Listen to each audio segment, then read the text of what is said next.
নমস্কার বন্ধুরা, kitchen queen সুনিতার রান্নাঘর থেকে আমি সুনিতা বলছি। তো আমি আবার আজকে একটা নতুন রেসিপি আবার নিয়ে চলে এসেছি। তো আজকে যে রেসিপিটা করব সেটা হচ্ছে কচুর শাক।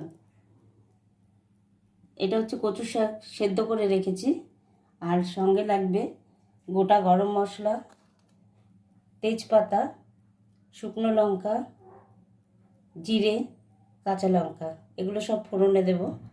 আর মশলা লাগবে, এর মধ্যে নিয়েছি জিরের গুঁড়ো, ধনের গুঁড়ো, লঙ্কার গুঁড়ো, আর আছে হলুদ, গরম মশলার গুঁড়ো, আর নুন, চিনি, আর লাগবে তেল। তো আর যেটা সবচেয়ে দরকারি কচুর শাকে সেটা হচ্ছে নারকেল। এই নারকেলটাকে আমি হালকা হালকা পেস্ট করে নিয়েছি। তো এবার আমি তাহলে শুরু করি।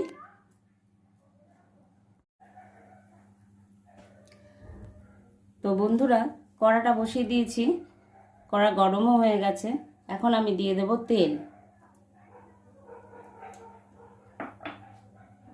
তো তেলটা একটু গরম হোক, তারপর আমি ফোড়নগুলো সব দেব। তো তেল গরম হয়ে গেছে, ফোড়নে দিয়ে দিচ্ছি শুকনো লঙ্কা, গোটা গরম মশলা, আর দেব তেজপাতা, জিরে,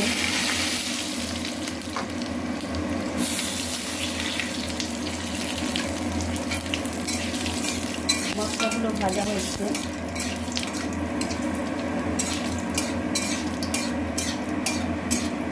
এখন আমি দিয়ে দেব নারকেল কোড়া। নারকেলটা আমি কুড়িয়েই নিয়েছি, আমি আর গোটা দিইনি। এখন দিয়ে দিচ্ছি কাঁচা লঙ্কা কিছু, ঝালটা আপনারা নিজেদের মতো নেবেন।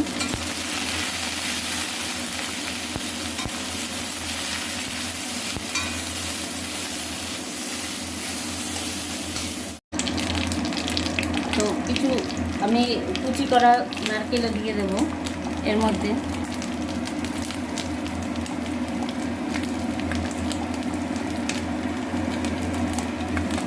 এই নারকেলগুলো দেওয়ার উদ্দেশ্য যে মুখে পড়লে খুব ভালো লাগবে, সেই জন্য এগুলো দেওয়া।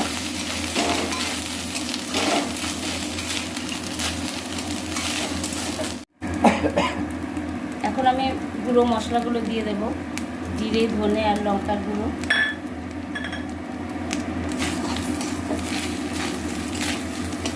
এগুলো একসাথে ভাজা হবে। আর দিয়ে দেবো হলুদ।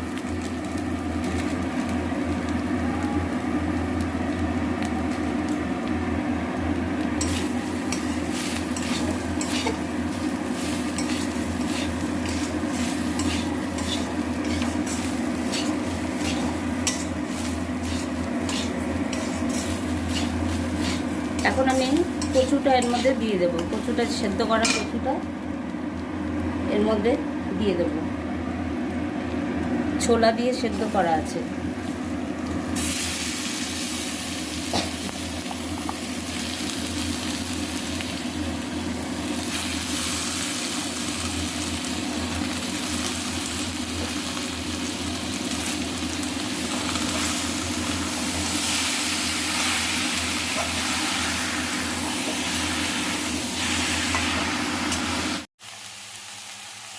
তো এখন আমি নুন দিয়ে দেব। সেদ্ধ করার সময় কিছুটা লবণ দেওয়া আছে, তো আমি অল্প করেই দেব।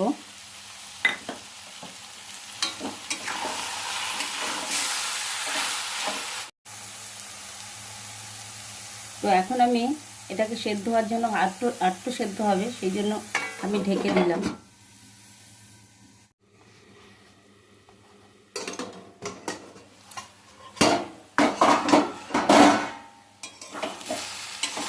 বন্ধুরা, কচু শাক মোটামুটি পুরো প্রায় হয়েই গেছে। তো এখন আমি জল পুরো টেনে নিয়েছে। এখন আমি দিয়ে দেবো মিষ্টি। কচুর শাকে মিষ্টি না দিলে ভালো লাগবে না, তো জল জল লাগবে, এই জন্য মিষ্টি দিয়ে দিলাম। আর দেব গরম মশলা গুঁড়ো।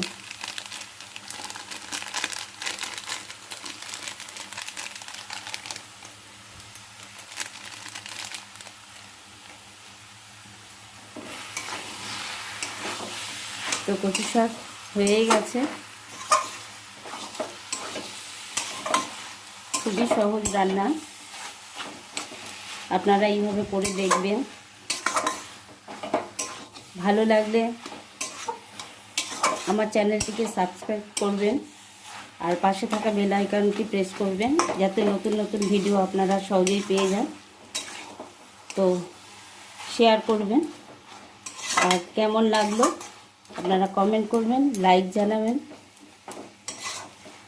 তো বন্ধুরা, এখন আমি শেষ করলাম, আমার রান্নাটা কমপ্লিট।